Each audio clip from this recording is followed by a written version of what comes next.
Hello everyone, आप देख रहे हैं न्यूज़ोपीडिया, साथ में आपके शिखा ठाकुर।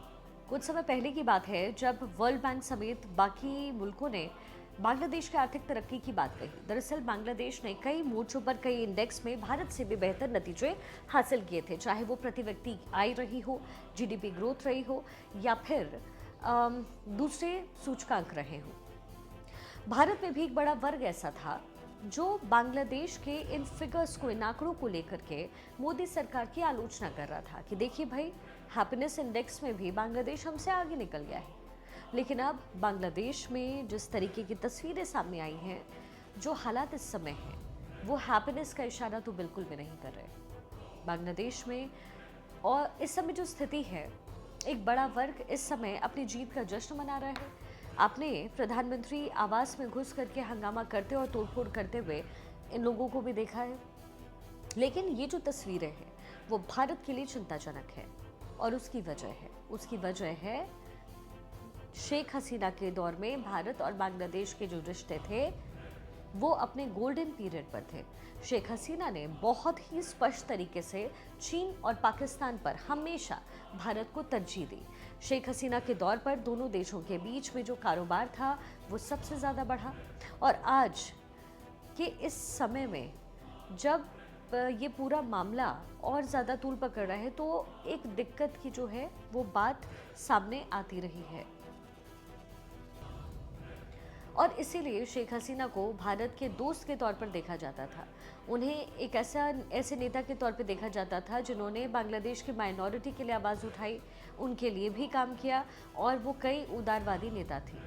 इसके बदले बांग्लादेश नेशनलिस्ट पार्टी बीएनपी जो है, जो कि मुख्य विपक्षी पार्टी है, और उसकी जो नेता है खालिदा जिया, वो पाकिस्तान सपोर्टर ज़्यादा मानी जाती है, चीन सपोर्टर ज़्यादा मानी जाती है। जमाते इस्लामी, जो कि बांग्लादेश का एक कट्टरपंथी इस्लामी संगठन है, वो बीएनपी का सहयोगी है। और जमाते इस्लामी के पाकिस्तान के साथ रिश्ते किसी से छिपे नहीं हैं। जमाते इस्लामी यानी कि इस्लाम ही जमात है, इस्लाम की जमात है। इसके बहुत सारे विंग हैं। भारत में भी ये काम कर रहा था, लेकिन इसे बैन किया गया। अफगानिस्तान में भी इसकी ब्रांच है। इसी तरीके से दुनिया के कई सारे मुल्कों में ये संगठन एक्टिव मोड में है। और जब बीएनपी की सरकार थी बांग्लादेश में, खालिदा जिया की जब सरकार थी, तब बांग्लादेश में कट्टरता के चरम पर पहुंचने के आरोप लगे। आपको भी याद होगा कि बांग्लादेश में एक के बाद एक ब्लॉगर्स की डेथ हो रही थी, हत्या हो रही थी, बांग्लादेश में आतंकी घटनाएं हो रही थी, और जो माइनॉरिटीज़ थे उनके ऊपर अत्याचार भी बढ़ने लग गए। इसके अलावा भारत के राष्ट्रीय हितों की अगर बात करें तो बांग्लादेश में उस समय भारत की जो सीमाएं हैं बांग्लादेश से लगते हुए क्यों महत्वपूर्ण है, ये समझने के लिए इसलिए ज़रूरी है क्योंकि बांग्लादेश वो देश है जो भारत के साथ सबसे बड़ी लैंड सीमा यानी कि जो बॉर्डर है वो साझा करता है। और भारत तकरीबन 4,500 किलोमीटर की जो सीमा है वो साझा करता है। पूरा का पूरा लगभग नॉर्थ ईस्ट बांग्लादेश के साथ कनेक्टेड आपको दिखेगा। उस समय नॉर्थ ईस्ट में सेपरेटिस्ट मूवमेंट चल रहा था और बड़ी संख्या में जो अलगाववादी थे, चाहे वो उल्फा के रहे हों चाहे कोई और, वो बांग्लादेश में जाके शरण लेते थे। और बांग्लादेश की में उस समय की खालिदा जिया की सरकार उनके खिलाफ एक्शन नहीं लेती थी। लेकिन जब शेख हसीना आई तो उन्होंने इस तरह के ग्रुप पर कार्रवाई की, बांग्लादेश में इनको शरण देने पर रोक लगाई, और उसका नतीजा ये हुआ कि भारत जो है वो अलगाववाद को ख़त्म करने में कामयाब रहा। उल्फा का अगर सफाया हो पाया, शांति समझौता अगर हो पाया, भारत सरकार के साथ अगर वो आए, तो उसका बहुत बड़ा योगदान शेख हसीना की सरकार को जाता है।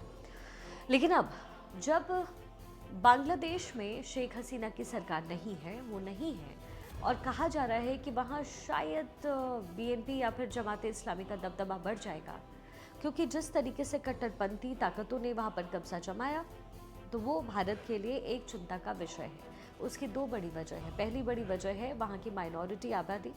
बांग्लादेश में अभी भी 8% के आसपास हिंदू माइनॉरिटी है, और जिस तरीके से इस पूरे प्रदर्शन के दौरान हिंदुओं के घरों को, उनके मंदिरों को, उनके प्रतिष्ठानों को नुकसान पहुंचाया गया है, उसको देख करके माना यह जा रहा है कि हो सकता है कि भारत को एक बार फिर से एक बड़े शरणार्थी संकट का सामना करना पड़े।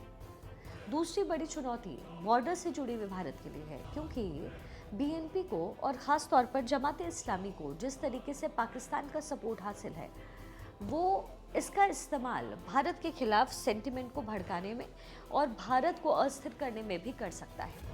हम पहले ही आपको बता चुके हैं कि भारत एक बहुत बड़ी सीमा बांग्लादेश के साथ साझा करता है।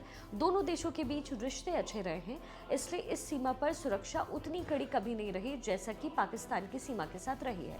ज़्यादातर इलाके खुले हैं, नदियों के रास्ते लोग आज भी आते जाते रहते हैं और बहुत बड़ा हिस्सा ऐसा है जिसकी फेंसिंग तक नहीं हुई।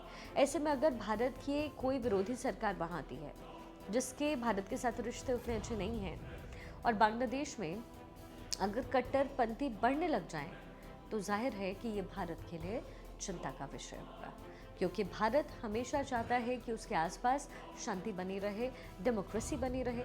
लेकिन अगर स्थिति इस तरीके की रही तो फिर भारत की चिंता ये है कि कहीं चीन और पाकिस्तान यानी पश्चिमी बॉर्डर के बाद में कहीं पूर्वी फ्रंट में भी भारत को उसका मुकाबला न करना पड़े, और इसलिए भारत की तरफ से भी लगातार पूरी स्थिति पर कंट्रोल बनाए रखने की कोशिश हो रही है। हाई प्रोफाइल मीटिंग्स का दौर भी जारी है।